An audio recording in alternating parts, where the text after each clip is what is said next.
Les entreprises s'engagent avec une entreprise qui s'engage. On va parler de la cagnotte solidaire, on va parler de vidéos à destination d'associations qui n'ont pas forcément les moyens de créer leur communication. Et on en parle avec Jérémy Sepielewski. Bonjour Jérémy. Bonjour. Consultant de projet chez WePlus, entreprise Tourangelle, entreprise qui fait de la vidéo, corporate, qui accompagne les entreprises dans leur stratégie de communication audiovisuelle, c'est bien cela? Exactement. Mais ce qui est très intéressant, c'est que vous êtes entré dans le cercle, ce vaste réseau des entreprises qui s'engagent. D'abord, pourquoi ce choix? Et puis, qu'est-ce que vous déployez justement dans le cadre de ce réseau?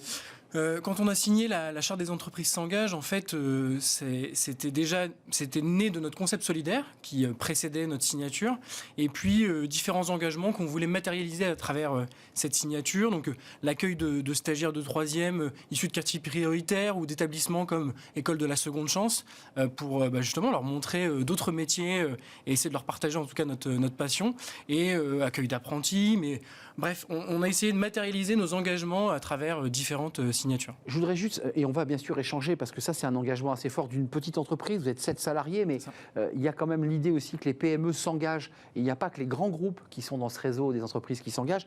Une vidéo, vous allez pouvoir nous en parler, on va la découvrir. Alors celle-ci avec ce garçon sur cette image qui est en train de quoi faire d'ailleurs? Là, il est en train de dessiner, c'est-à-dire qu'on le voit dessiner dans la vidéo, c'est juste qu'il a une histoire qui est particulière, mais en fait qui concerne plusieurs enfants. Eh bien on la regarde, Jérémy, cette petite vidéo, c'est un court extrait. Arthur était un prince héritier. Il passait de longues heures à explorer le monde à travers champs et forêts, au point de rechigner à rentrer dans son royaume. Lui préférait vagabonder, découvrir les environs et jouer avec d'autres enfants. Avec le temps, il était passé maître dans l'art de la dissimulation. Il se déplaçait tel une ombre, filant avec légèreté, sans un bruit et sans laisser de traces. Le jeune prince avait constamment les sens en éveil. Il reconnaissait les sons que produisait chaque chose et chaque être. Arthur était très mystérieux. Il ne partageait pas ce qui se déroulait parmi les siens. La loyauté était écrasante et l'obéissance la règle. Sa bouche avait interdiction de contredire ou de répondre à ses aînés sous peine d'être réprimandé. Les choix et les questions n'existaient pas. Nul ne l'appelait plus par son prénom. Il n'était que le petit merdeux, le bon à rien, l'erreur encombrante. Le roi et la reine le mettaient à l'épreuve quotidiennement. Sa jeune armure se fragilisait et changeait de couleur, passant du bleu au jaune. L'enfant avait appris à encaisser et à serrer les dents pour étouffer ses cris de douleur. Depuis longtemps, il avait constaté les silences des autres, ceux de la famille, des voisins, des passants. À quoi bon crier quand personne ne vous écoute?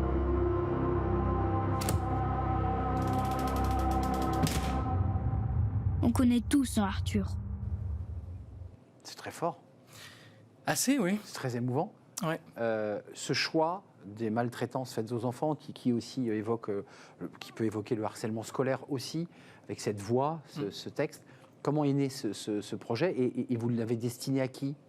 En fait, donc à chaque fois quand on a monté en fait l'entreprise WePlus, on s'est dit on veut quelque chose en plus pour ne serait-ce que quand on se lève le matin se dire qu'on ne fait pas juste de la vidéo, même si c'est déjà super ce qu'on fait tous les jours. On a de super clients, on est très contents. On s'est dit tiens. En fait, on a des compétences, des associations. Nous, on vient du tissu associatif avant, non pas forcément du budget pour mettre en avant certaines causes. Et donc, on s'est dit, on va essayer de réunir nos clients, leur dire qu'ils vont payer parfois un peu plus cher, mais dans l'ordre du raisonnable. Mais que ça servira à produire un film qui défend une cause. Donc là, la lutte contre les maltraitances faites aux enfants. Ça veut dire que dans votre relation commerciale, vous expliquez à votre client qui vont un peu comme quand on nous demande de payer des centimes supplémentaires. Vous dites, voilà, est-ce que vous acceptez? Oui, je paye et ça ira à l'association. C'est le même modèle économique. Le même modèle économique, et donc ça permet après, nous, alors avec le Covid, ça a été un peu plus compliqué, mais on réunissait après les associations qui sont derrière cette cause et nos clients pour les faire se rencontrer, faire rencontrer ceux qui ont cotisé et ceux qui profitent après de la production. Et là, sur la lutte contre la maltraitance faite aux enfants, on s'est rapproché de la maison de droits de l'enfance de Touraine, d'autres acteurs en fait qui ont pu nous expliquer déjà la thématique parce qu'on ne la connaissait pas forcément, pour s'imprégner un maximum, et faire le texte. Réaliser. Exactement. Et ce texte qui est très bien lu par ce garçon qui s'appelle comment? Jonas. Jonas, parce que c'est une très belle lecture, et je précise que le film Arthur, c'est comme ça qu'il s'appelle, avait été sélectionné l'an passé au 24e édition du festival de très court film festival. C'est important de le noter parce qu'en fait, c'est notre valeur ajoutée, c'est d'inclure du cinéma dans nos productions. C'est-à-dire que, au-delà juste de faire un film, dans toutes nos productions, même pour nos clients évidemment, essayer de raconter quand même une histoire, que ce soit pas juste des images qui s'enchaînent. Un tout dernier mot avant de nous quitter. Pour vous, le fait de vous engager, on comprend bien que ce n'est pas le réseau des entreprises qui s'engagent qui vous a donné cette idée. Vous aviez déjà cette idée d'être dans la solidarité. Comment c'est venu? Parce que vous venez du tissu associatif? Parce que c'est votre histoire personnelle qui vous conduit à ça? En fait, on était donc les associés qui ont créé WePlus. Avant, s'étaient engagés dans une association qui s'appelle Les Compères Productions, qui en fait faisait de la production mais purement cinématographique. Donc là, plus de fiction, des documentaires, etc.